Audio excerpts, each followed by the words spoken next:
HSC 26 শিক্ষার্থীরা আজকে discussion করছি ইতিহাস দ্বিতীয় পত্র নিয়ে। তুমি যদি ইতিহাস দ্বিতীয় পত্রে 100% কমন পেতে চাও, আজকে ভিডিও তোমার জন্য শেয়ার করে রাখো, সেভ করে রাখো।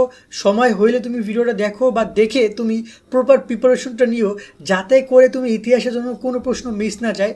সৃজনশীল নৈবেত্তিক দুইটা অংশ তুমি এখান থেকে কমন পাবে ইনশাল্লাহ। তাই সম্পূর্ণ ভিডিওটি মনোযোগ দিয়ে দেখো। যারা আমাদের চ্যানেল এখনো সাবস্ক্রাইব করো নাই, ফেসবুকে দেখছো ফেসবুক পেজ ফলো দাও নাই, দিয়ে রাখো। কারণ তোমাদের এরকম ইম্পর্টেন্ট সাজেশন, তোমাদের সকল বিষয়ের গুরুত্বপূর্ণ তোমাদের হচ্ছে যে আপডেট পরীক্ষা নিয়ে সব কিছু তোমরা সুমন ভাইয়ের কাছ থেকে পাবা। তাই আমাদের চ্যানেল এবং ফেসবুক পেজ সাবস্ক্রাইব করতে কেউ একদম ভুলো না। তো চলো আমরা শুরু করি তোমাদের হচ্ছে ইতিহাস দ্বিতীয় পত্র নিয়ে। ইতিহাস প্রথম পত্র সাজেশন অলরেডি আপলোড করা আছে। তোমরা কোন কোন বিষয়ের সাজেশন চাও জানাইও। তোমাদের অলরেডি ডিসক্রিপশন চেক করো, সেখানে সকল বিষয়ের সাজেশন আমরা যেগুলো আপলোড করেছি দেওয়া আছে, এবং সামনে আরও কিছু বিষয় দেওয়া হবে, সেগুলো তোমরা পেয়ে যাবে, আমাদের ডিসক্রিপশনে পেয়ে যাবা। তো চলো আমি যদি এখানে ডিসকাশন করি ইতিহাস দ্বিতীয় পত্র নিয়ে। ইতিহাস দ্বিতীয় পত্রের ক্ষেত্রে তোমরা দেখতে পাচ্ছ মানবন্টন। তোমার প্রশ্ন আসবে 11টা সিকিউ, তোমাদেরকে 60টা অ্যান্সার করতে হবে, আর এমসিকিউ থাকবে 30টা অ্যান্সার করতে হবে। তার মানে সিকিউ চাইলে কিন্তু তোমরা সব অধ্যায় পড়া দরকার নেই। আমরা গুরুত্বপূর্ণ অধ্যায়গুলো সাজেস্ট করবো, এবং এমসিকিউ কিন্তু সব অধ্যায় থেকে এমসিকিউ আসবে না, বাট কোনো থেকে কয়টা এমসিকিউ আসবে, কীভাবে কী আসবে, চলো আমরা ডিসকাশন করি। 5 নম্বর নিয়ে যদি কথা বলি, সৃজনশীলে তোমাকে 23 পেতে পাস করার জন্য, এমসিকিউতে তোমাকে 10 পেতে পাস করার জন্য। আলাদাভাবে তুমি যদি এই নাম্বারটা না পাও, দেন কিন্তু তুমি ফেল করছো। তাই অবশ্যই তোমাকে এই নাম্বারটা পেতে হবে, ঠিক আছে? এবং তোমাকে এখানে প্রথম পত্র দ্বিতীয় পত্র মিলিয়ে পাস, তবে সেটা নিয়ে আমরা পরে ডিসকাশন করবো। তার সাথে তোমরা এই পয়েন্ট পর্যন্ত ক্লিয়ার, দেন আমরা সরাসরি সাজেশন পড়বে যাই। এইচএসসি 26 শিক্ষার্থী নাইট 24 পাবলিকেশনের বাংলা এ প্লাস, ইংরেজি এ প্লাস এবং আইসিটি ম্যাজিক, এই 3টে বই তোমাকে পরীক্ষায় ভালো রেজাল্ট এনে দিবে। প্রত্যেকটা বই রকমারির বেস্ট সেলার। বোর্ড পরীক্ষা এখান থেকে হুবহু প্রশ্ন কমন আসে। এছাড়া প্রতিটি বইয়ে কিউআর কোড পাচ্ছ, যা স্ক্যান করলে এই বইয়ের ভিডিও ক্লাসগুলো তোমরা পেয়ে যাবে। বাংলা বইয়ে বাংলা প্রথম পত্র দ্বিতীয় পত্র ব্যাকরণ সহ সবকিছু সুন্দরভাবে ব্যাখ্যা এবং পর্যাপ্ত সৃজনশীল এমসিকিউ প্রশ্ন রয়েছে। তো সিন, রাইটিং, গ্রামার সবকিছুর অনুবাদ এবং সুন্দরভাবে লেখার নিয়ম কৌশল সবকিছু রয়েছে। আইসিটি ম্যাজিকে টপিক ভিত্তিক প্রশ্ন, পর্যাপ্ত সৃজনশীল এমসিকিউ রয়েছে। আজকেই তোমরা বইগুলো অর্ডার করতে নাইট 24 পাবলিকেশন অথবা স্ক্রিনে দেওয়া নাম্বার অথবা রকমারির ওয়েবসাইটে যোগাযোগ করো। তোমরা এখানে খেয়াল করো, সৃজনশীল সাজেশনের ক্ষেত্রে তোমার এই অধ্যায়গুলো রয়েছে যেখান থেকে প্রশ্ন আসবে। কি কি রয়েছে? প্রথম অধ্যায় শিল্প বিপ্লব, দ্বিতীয় অধ্যায় ফরাসি বিপ্লব, তৃতীয় অধ্যায় রয়েছে প্রথম বিশ্বযুদ্ধ, লিগ অফ নেশনস রয়েছে, তারপর রয়েছে বলশেভিক বিপ্লব রয়েছে চতুর্থ অধ্যায়, হিটলার মানে দ্বিতীয় বিশ্বযুদ্ধ রয়েছে পঞ্চম অধ্যায়, জাতিসংঘ বিশ্বশান্তি রয়েছে ষষ্ঠ, স্নায়ুযুদ্ধে পুঁজিবাদ সমাজতান্ত্রিক বিশ্বের দ্বন্দ্ব রয়েছে সপ্তম অধ্যায়, অষ্টম অধ্যায় রয়েছে স্নায়ুযুদ্ধের পরবর্তী বিশ্ব এবং বর্ণবাদ বিরোধী আন্দোলন রয়েছে সবার শেষে। এর মধ্যে একটা গুরুত্বপূর্ণ পয়েন্ট হচ্ছে, গত কয়েক বছর একই অধ্যায় থেকে বারবার কোশ্চেন এসেছে। কেন এসেছে জানো তা? কারণ ছিল গত কয়েক বছর কিন্তু ছিল কি short syllabus, but right now তোমাদের কিন্তু পুরো অধ্যায় থেকে কোশ্চেন আসবে, পুরো বই থেকে। সেক্ষেত্রে তোমরা কোন অধ্যায়গুলোকে ইম্পর্টেন্স দিবে, এই পয়েন্টটা একটু ভালো করে বুঝো। গত বছর এই যে হিটলার থেকে এত কোশ্চেন আসছে, গত কয়েক বছর বইগুলো দেখবে সব হিটলারের কোশ্চেন, বাট নর্মালি গত বছরের এখন আর ওই ক্যালকুলেশন না, পড়লে তোমাকে পুরোপুরি ভালোভাবে পড়তে হবে। এই যে তোমাদের এখানে আগে যে বর্ণবাদ, এগুলো কিন্তু ছিল না।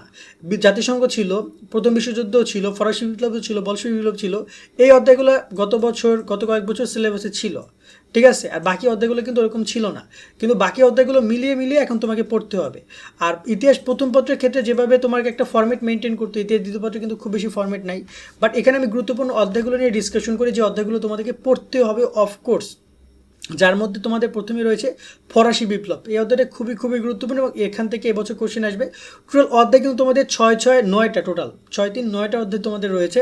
সেই জায়গায় দেখা যায় যে 2টা অধ্যায় যেখান থেকে 2টা কোশ্চেন আসবে, আবার এমন কিছু অধ্যায় যেখান থেকে কোশ্চেন আসবে না। আমি আগে একটু বলি কোনগুলো থেকে। যেমন শিল্প বিপ্লব থেকে কোশ্চেন আসার সম্ভাবনা খুব বেশি নাই, আসতে পারে না আসতে পারে। তার মধ্যে বিরোধী আন্দোলন, বর্ণবাদ বিরোধী আন্দোলন, এখান থেকে কোশ্চেন আসতে পারে না আসতে পারে। এই 2টা অধ্যায়কে আমরা আপাতত সাইড করছি, কারণ এখান থেকে আসার সম্ভাবনা খুবই কম। বাকি অধ্যায়গুলো থেকে এখান থেকে আসলেও সর্বোচ্চ একটা, কিন্তু কিছু অধ্যায় যেখান থেকে 2টা পর্যন্ত আসতে পারে। যার মধ্যে ফরাসি বিপ্লব খুবই দারুণ একটা অধ্যায়, তার সাথে রয়েছে প্রথম বিশ্বযুদ্ধ রয়েছে, যেটা তোমার জন্য গুরুত্বপূর্ণ। তার সাথে রয়েছে এখানে বলশেভিক বিপ্লব, হিটলার রয়েছে, দ্বিতীয় বিশ্বযুদ্ধ, তাদের মুসলিমের উত্থান। এই অধ্যায়টা মানে গত বছরও ছিল, গত কয়েক বছর ইম্পর্টেন্ট ছিল, এবছরও থাকবে। এই অধ্যায়টা ভালোভাবে পড়ে যাও তোমরা, ভালোভাবে এই অধ্যায়টা কমপ্লিট করে যাবা। হিটলার আসলে খুবই দেখা যায় একটা মজার একটা অধ্যায়, বেশ বড়সড় একটা ইতিহাস, দাম্ভিকতার পরিচয়, আমরা অনেক কিছু জানতে পারি হিটলারের অধ্যায় পড়ে, চেষ্টা করবো সেটা পড়ার। সো ওভারঅল এই 4টা অধ্যায় তোমার জন্য খুবই গুরুত্বপূর্ণ হইতে পারে, যেখান থেকে তুমি মিনিমাম 5টা থেকে 6টা সিকিউ পাবা।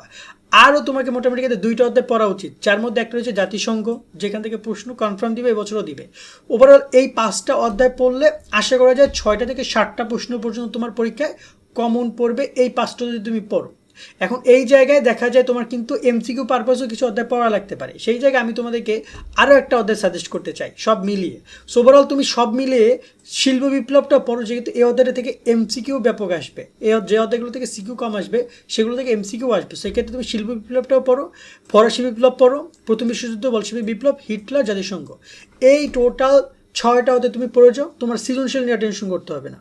7টা থেকে 8টা পর্যন্ত সৃজনশীল আসবে। যদি শিল্প বিপ্লব থেকে তারা কোশ্চেন করে ফেলে তাহলে তুমি আরও কোশ্চেন পাচ্ছ, এবং যেহেতু তোমার এই অধ্যায় থেকে এমসিকিউ আসবে বেশ ভালো, সেক্ষেত্রে তোমার দেখা যায় যে এমসিকিউ তোমার জন্য মানে রিল্যাক্স থাকলা। সো ওভারঅল আশা করি বুঝেছো তোমরা কীভাবে কী পড়বা। এই টোটাল 6টা অধ্যায় পড়তে বলছেন প্রথম দিকে, শেষের দিকে 3টা অধ্যায় পড়ার খুব বেশি দরকার নাই। আর নৈবেদিক নিয়ে যদি ছোট্ট করে ডিসকাশন করি, এই জায়গায় শিল্প বিপ্লব থেকে ইম্পর্টেন্ট এমসিকিউ আসবে, বর্ণবাদ এগুলো থেকে সিকিউ না আসলে এমসিকিউ একটু গুরুত্ব দিবে তারা। তার সাথে এখানে এই টোটাল পয়েন্টগুলো রয়েছে, এইটা রয়েছে সমাজতান্ত্রিক বিশ্বদ্বন্দ্ব, এখান থেকে গত বছর এমসিকিউ এসেছে। তোমার এই যে দ্বিতীয় বিশ্বযুদ্ধ থেকে তোমরা কোশ্চেন পাবা, প্রথম বিশ্বযুদ্ধ থেকে কোশ্চেন পাবে, দুইটা তো অনেক ইম্পর্টেন্ট। মূলত কথা হচ্ছে যে এখানে নৈবেদিকের ক্ষেত্রে তোমাকে সবগুলো অধ্যায় পড়া লাগতে পারে, কেননা এমসিকিউ তো 30টা আসবে, এক্ষেত্রে কোনো অধ্যায় থেকে 1-2টা করে এমসিকিউ দিবেই তারা। বাট ম্যাক্সিমাম কোশ্চেন আসবে যে এই যে প্রথম বিশ্বযুদ্ধ, দ্বিতীয় বিশ্বযুদ্ধ, সমাজতান্ত্রিক দ্বন্দ্ব, জাতিসংঘ, শিল্প বিপ্লব, এগুলো থেকে ম্যাক্সিমাম কোশ্চেন তারা দিবে। তো এই অধ্যায়গুলোকে ইম্পর্টেন্স দিয়ে বাকি অধ্যায়গুলো চোখ বুলাই যাবা, দেখে যাবা। বিশেষ করে শেষে 3টাতে যদি আমি দেই নাই সৃজনশীল পড়ার জন্য, অনেকে বলতে পারে এগুলো পড়ার দরকার নেই, এমসিকিউ পারপাসে এই অধ্যায়গুলো ইম্পর্টেন্স অনেক বেশি, এগুলো পড়তে হবে তোমাদেরকে। ওকে, ওভারঅল সবগুলো অধ্যায় পড়া ট্রাই করবা। আশা করি তোমরা বুঝেছো কীভাবে তোমাদের পড়াটা স্টার্ট করবা এবং শুরু করবা বা সব কিছু করবা। আজকের মতো ভিডিও আমরা এখানে শেষ করছি। সকলে অনেক অনেক ভালো থাকবা। আল্লাহ হাফেজ।